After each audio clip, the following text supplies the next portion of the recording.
Hello students. So today we are going to start with very important topic of English language, and rather I can say that is the very first important topic of English language, that is nouns. That is the basic topic with which we are going to start. Nouns.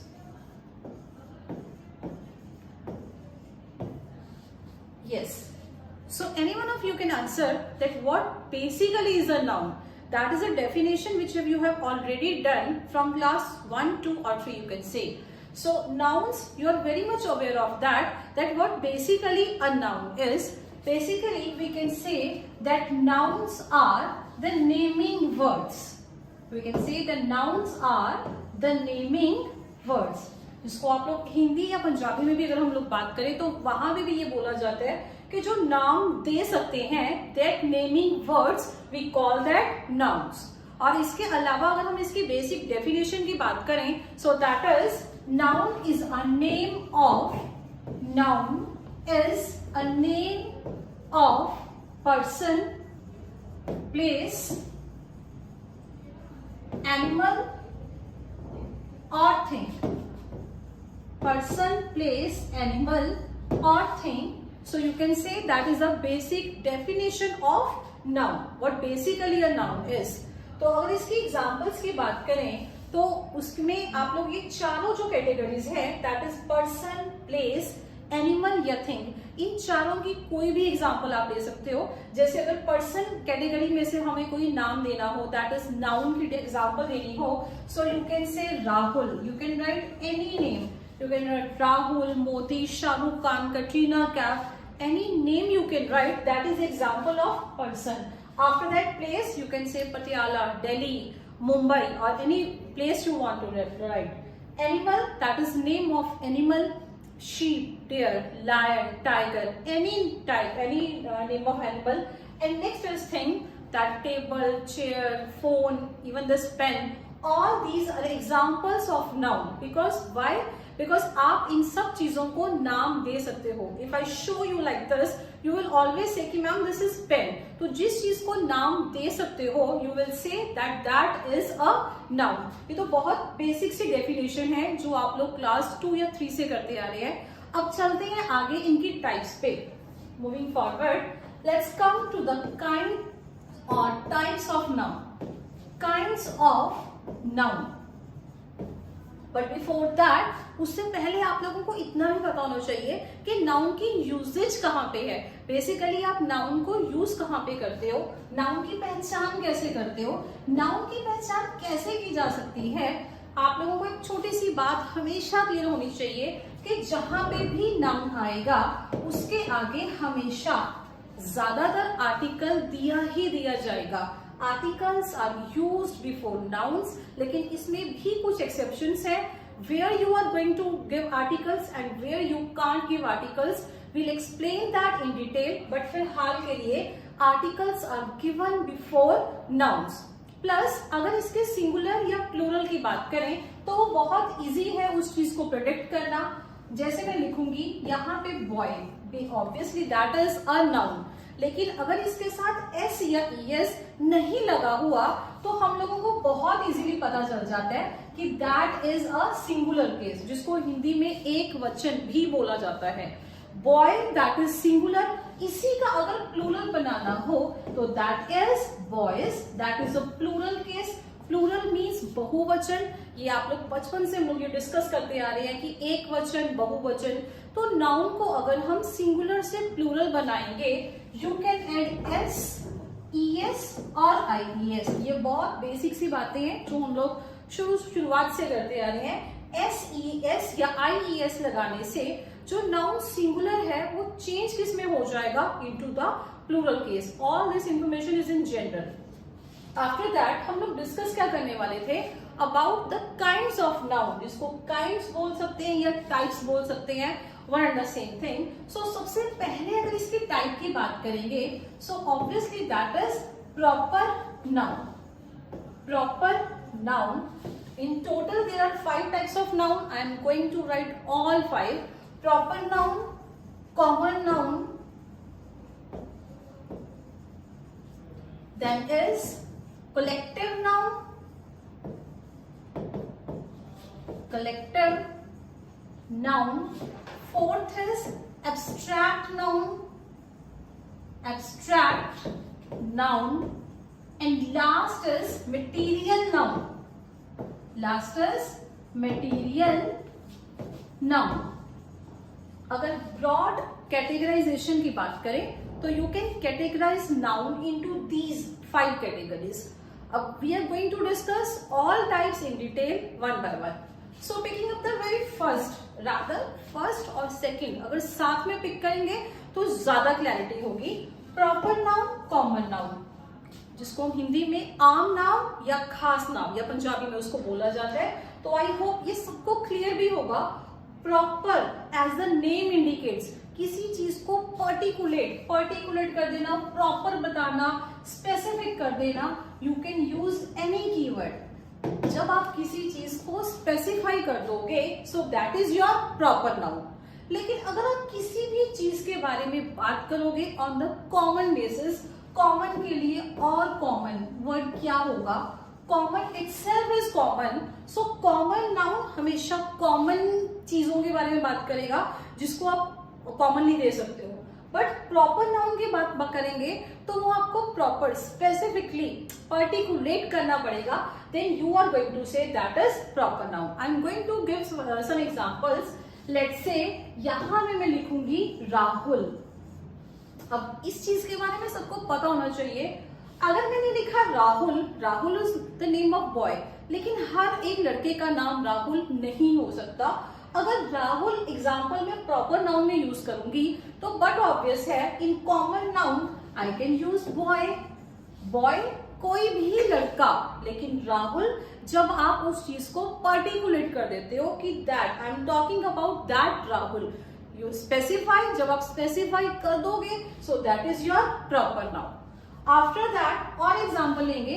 यहां पे मैंने लिखा common noun में book. Book means किताब, कोई भी किताब हो सकती है.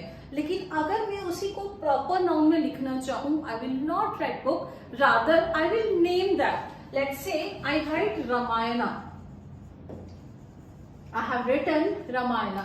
सो मैंने उस चीज को पर्टिकुलेट कर दिया कि अब हम रामायण किताब के बारे में ही बात कर रहे हैं. लेकिन अगर जनरल बेस पे बात करें दैट इज बुक. और बहुत सारी चीजें हैं.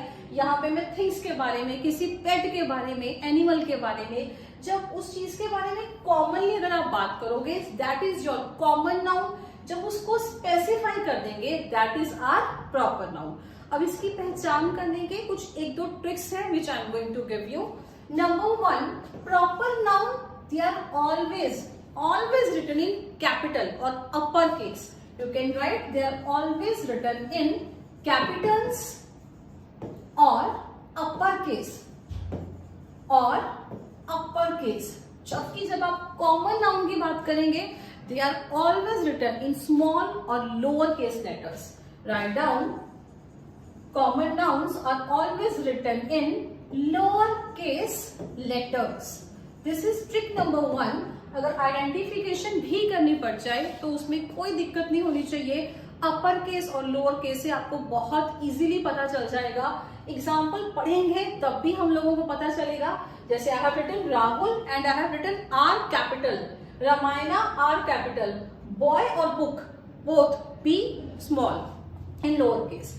सो कैपिटल का case for proper noun and lower case for common noun.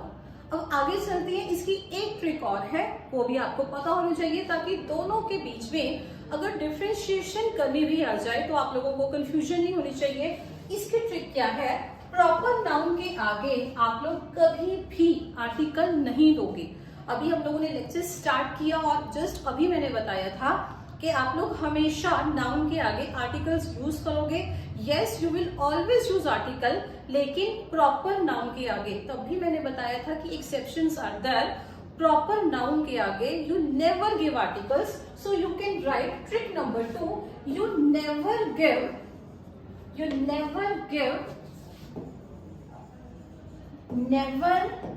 Give article before proper noun. Proper noun के आगे आप कभी भी आर्टिकल नहीं देंगे। This is rule number 1। Another rule, जब भी किसी कॉमन नाउन की बात की जाएगी you will always give article. Write down, always give article before common noun.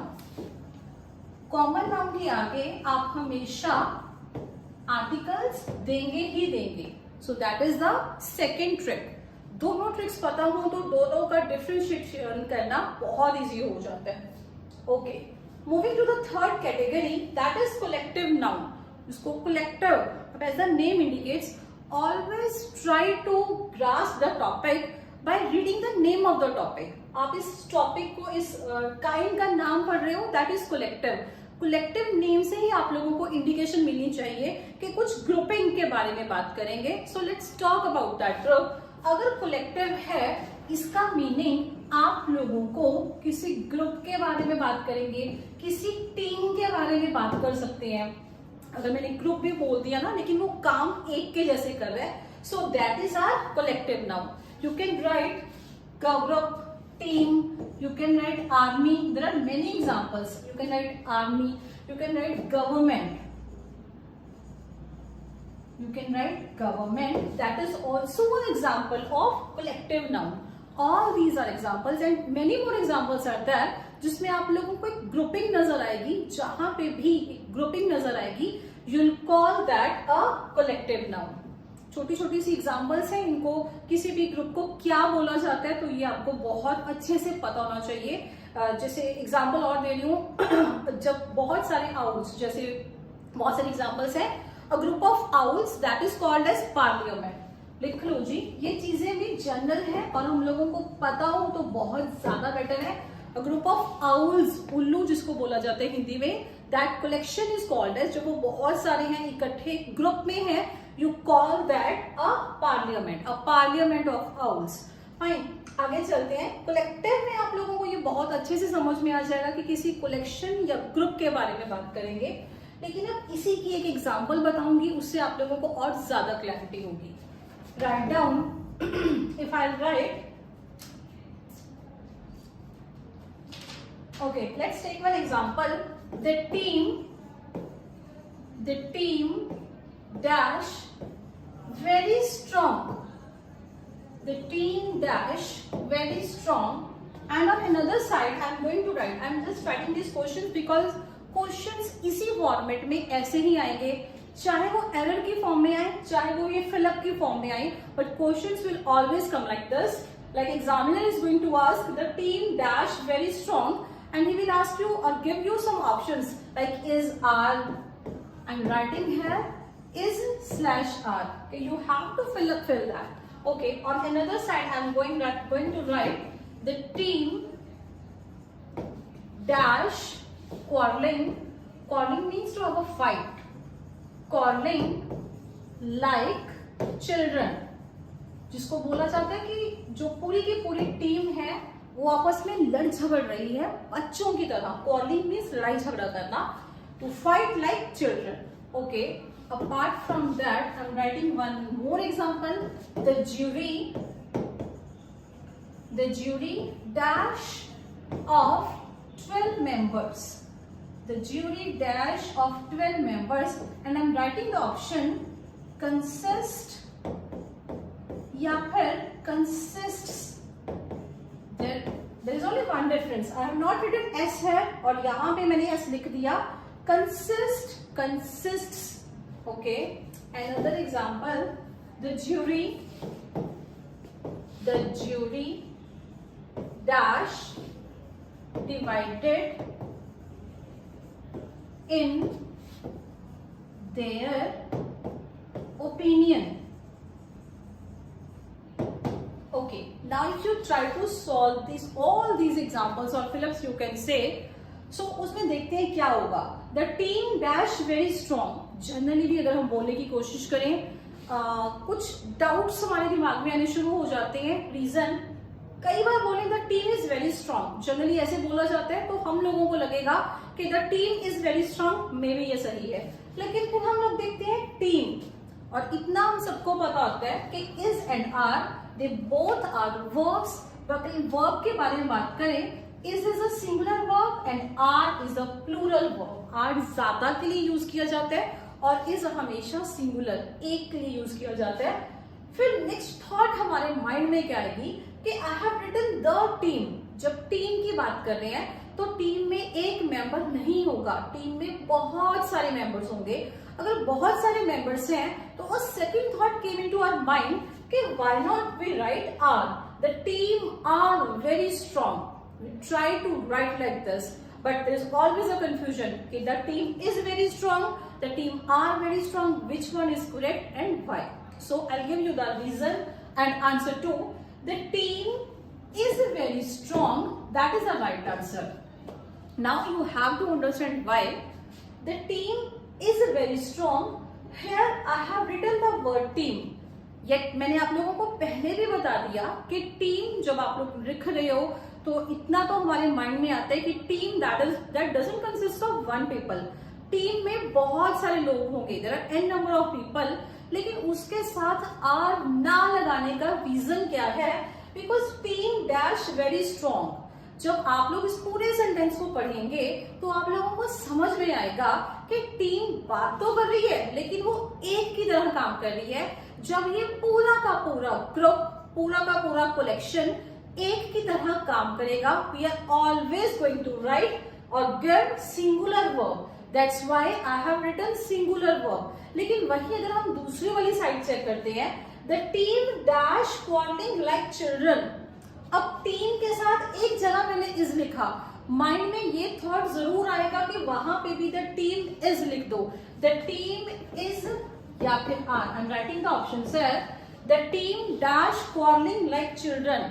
तो द टीम इज हमारे दिमाग में आना बहुत जेन्युइन है और ये बहुत बड़ी मिस्टेक है। रीजन, यहाँ पे टीम की बात तो की लेकिन वो टीम काम कैसे करी थी? एक की तरह। लेकिन यहाँ पे भी हम टीम की बात कर रहे हैं बट अनफॉर्चुनेटली वो अलग अलग की तरह बात कर रही है। Reason, the team dash quarrelling like children. Quarrelling means to fight. अब जब भी फाइट की बात होगी, that is but obvious understandable concept कि जब भी फाइटिंग की बात करेंगे तो एक साइड एक पर्सन होगा, दूसरी साइड दूसरा पर्सन होगा।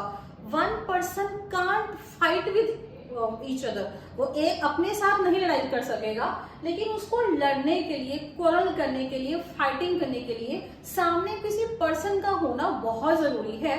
और जब ऐसे टीम में एकता या मतलब एक वाला कॉन्सेप्ट टूट जाएगा और वहां पे उसकी सेपरेशन का कहीं ना कहीं आप लोगों को नजर आए तो वहां पे डायरेक्ट हम लोगों का आंसर होना चाहिए the team are quarrelling like children. Until unless आप लोगों को फाइटिंग का, सेपरेशन का इशू ना नजर आए तब तक आप लोग उसके साथ प्लूरल नहीं लगाओगे। जब ऐसा कुछ दिखा, I have given plural noun और अगर उसमें एक की तरह काम कर रहे थे, एक यूनिटी की फील आ रही थी मेरे को, तब मैंने वहां पे सिंगुलर नाउन दे दिया। चलते next example, the jury dash of 12 members. एक ज्यूरी है, उसमें 12 मेंबर्स की हम लोग बात कर रहे हैं। अगर 12 मेंबर्स हैं तो यहाँ पे अगर आप इस सेंटेंस को पढ़ो, कोई सेपरेशन, लड़ाई झगड़ा ऐसा कोई बात नहीं करे। दैट मीन्स यहाँ पे मेरे को एक सिंगुलर वर्ब की जरूरत है। लेकिन फिर मेरे लिए ये पहचान करना थोड़ा सा मुश्किल हो जाता है कि कंसिस्ट और कंसिस्ट्स दोनों में से सिंगुलर वर्ब कौन सा केस बनेगा। So let's discuss that. अब मेरे को इस पिछले वाले क्वेश्चन में, लाइक इन दिस क्वेश्चन, इतना तो हम लोगों को समझ में आया, the jury dash of 12 members. Separation की बात नहीं है, फाइटिंग की बात नहीं है, सो एक यूनिटी वाला फील आया। So I want to have a singular verb. लेकिन इन दोनों में से सिंगुलर वर्ब है कौन सा, इसको पहचानने के लिए थोड़ा सा हम लोगों को नाउन और वर्ब इनका एग्रीमेंट भी स्टडी करना पड़ेगा। और नंबर 2, इनका सिंगुलर और प्लूरल केस क्या होता है उस चीज के बारे में इंफॉर्मेशन होना बहुत जरूरी है। So let's discuss that. Before solving that, nouns. अगर नाउन्स की बात की थी, अभी जस्ट हम लोगों ने डिस्कस किया कि नाउन्स के सिंगुलर सिर्फ प्लूरल बनाने में आप लोग क्या ऐड करते हो? You are going to use S, ES और IES. Like I have already given example, boy. I will write boys. What I have to add? S, ES or IES to change or to convert that from singular to plural. Now boys is a plural case. लड़का, लड़के. But यहाँ पे ये nouns वाला case था. इसके opposite बिल्कुल case लेके चलेंगे. The case is of verbs. Verbs क्या है? वर्ब्स के बारे में अभी हम लोग आगे हमारी वीडियोस जरूर आएंगी, बट वर्ब्स के बारे में इतनी इंफॉर्मेशन होनी चाहिए. Verbs basically are action words. किसी काम का करना या किसी काम का होना, उसके बारे में इंफॉर्मेशन देने वाला और कुछ नहीं है, कोई नहीं है, नो अदर देन वर्ब्स. लेकिन वर्ब्स का सिंगुलर और प्लूरल, उसमें चेंज करना, there is a wide difference than nouns. Example मैंने यहां पे लिखा प्ले, खेलना, and I have written plays. आप लोगों ने दोनों वर्ड सुने होंगे, समझे होंगे. अब हमारे दिमाग में डाउट आता क्या है कि अगर प्ले लिख दिया, एक ह्यूमन माइंड है, एक ह्यूमन टेंडेंसी है कि अगर इसके साथ एस या ES नहीं लगा हुआ तो डेफिनेटली ये सिंगुलर होगा. ये एक जनरल ह्यूमन माइंड के सोचने की एक परिभाषा है, बोल सकते हैं. प्ले को देख के हमारे दिमाग में सिंगुलर वर्ड आना बहुत कॉमन बात है, और प्लेस को देख के हमारे दिमाग में कि ये प्लूरल वर्ब है, ये चीज आना, ये भी बहुत कॉमन एरर है. लेकिन अब समझते हैं वर्ब के रिगार्डिंग एक कोटेशन, एक टैगलाइन, एक डायलॉग हमेशा याद रखना पड़ेगा. दैट इज कि एस या ES लगाने से वो बन जाएगा, एस या ES लगाने से वो बन जाएगा सिंगुलर. ये बात को याद रखेंगे हम लोग, ताकि आगे हम जितने भी चैप्टर्स करेंगे, जितने भी क्वेश्चंस करेंगे, हम लोगों को दिक्कत नहीं आनी चाहिए. प्लेस, अगर मैंने ये लिख दिया तो प्लेस, जब मैंने एस इसके साथ लगा दिया, and I am very much aware कि ये एक वर्ब है, तो प्लेस अपने आप में सिंगुलर वर्ब है. और जब एस या ES हटा दिया तो ये सिंगुलर नहीं, that is a plural verb. इन दोनों चीजों के बारे में हम लोगों को जितनी भी कंफ्यूजन है, उस कंफ्यूजन को वंस एंड फॉर ऑल एक बार में ही रेडिकेट करना होगा. Play is a plural verb and plays S या ES लगाने से इट बिकम्स सिंगुलर. अब आते हैं उस क्वेश्चन पे. I am coming to next question, last question. The jury dash of 12 members. अब हमारे दिमाग में ये बात आएगी, the jury dash of 12 members, whether to go with consist और whether to go with consist. लेकिन अगर मेरे को पता है मेरे को रिक्वायरमेंट किस चीज की है और जो ऑप्शंस है उनमें से सिंगुलर कौन सा और प्लूरल कौन सा, देन मेरे लिए इस क्वेश्चन को सॉल्व करना ज्यादा मुश्किल नहीं होगा. The jury dash of 12 members पहले ही बता चुके हैं कि यहाँ पे हमें सिंगुलर वर्ब की जरूरत है. चाहे हमारा दिमाग हमें ये बार बार बोलेगा कि कंसिस्ट, शायद एस नहीं लगा हुआ, इट मे बी पॉसिबल कि ये सिंगुलर हो, लेकिन अगर वर्ब और सब्जेक्ट का अग्रीमेंट बहुत अच्छे से पढ़ रखा है तो समझ में आ जाता है कि एस या ES लगाने से वर्ब बिकम सिंगुलर और एस या ES हटाने से इट बिकम प्लूरल. अगर इतनी बात हम लोगों को समझ में आ जाएगी, द ज्यूरी कंसिस्ट्स, क्योंकि अभी ये एक की तरह काम करेगा. So the right answer is the jury consists, the one with S, of 12 members. Now coming to the next part, the jury dash divided in their opinion. मैंने पहले भी बताया था, जब वो एक की तरह काम करेंगे you are going to give singular verb. लेकिन जब उन्हीं में कोई पार्टीशन वाली बात नजर आए या फाइटिंग वाली बात नजर आए, सेपरेशन वाली बात नजर आए, आप लोग तब वहां पे सिंगुलर की बजाय प्लूरल में शिफ्ट करेंगे कलेक्टिव नाउन के लिए. ज्यूरी अपने आप में, जैसे बोला जाता है ना, jury members are there, jury अपने आप में that is a collective noun. अब इसके साथ डिवाइडेड, डिवाइडेड मतलब डिवाइड हो जाना. अगर वो डिवाइड की बात कर रहे हैं, सेपरेशन की बात करेगा, तो मेरे को डेफिनेटली यहाँ पे एक प्लूरल नाउन की जरूरत है. और अगर प्लूरल नाउन आएगा यहाँ पे जो भी ऑप्शन होगी, I better write are, the jury are divided in their opinion, यहाँ पे इज बिल्कुल भी नहीं आएगा. Examiner will try to make you confuse by writing is, are and many other options. But अगर आप लोगों को इस चीज के बारे में श्योरिटी होगी कि सिंगुलर कहाँ पे यूज करना है और प्लूरल कहाँ पे यूज करना है, तो ऐसे फिलअप्स को करने में बहुत ईज हो जाती है. And yes, these types of fill up always come into your exam, कि आपके एग्जाम्स में हमेशा आएंगी. इस तरीके के क्वेश्चन है जहां पे बच्चों को कंफ्यूजन होना बहुत जेन्युइन है, बहुत कॉमन है. रीजन, कंसिस्ट और कंसिस्ट्स में डिफरेंस ही नहीं पता होगा. अगर सिंगुलर कौन सा, प्लूरल कौन सा नहीं पता होगा, how we are going to attempt that question. तो आई होप इतना आपको समझ में आ गया होगा, and rest will continue in next video. Thank you class.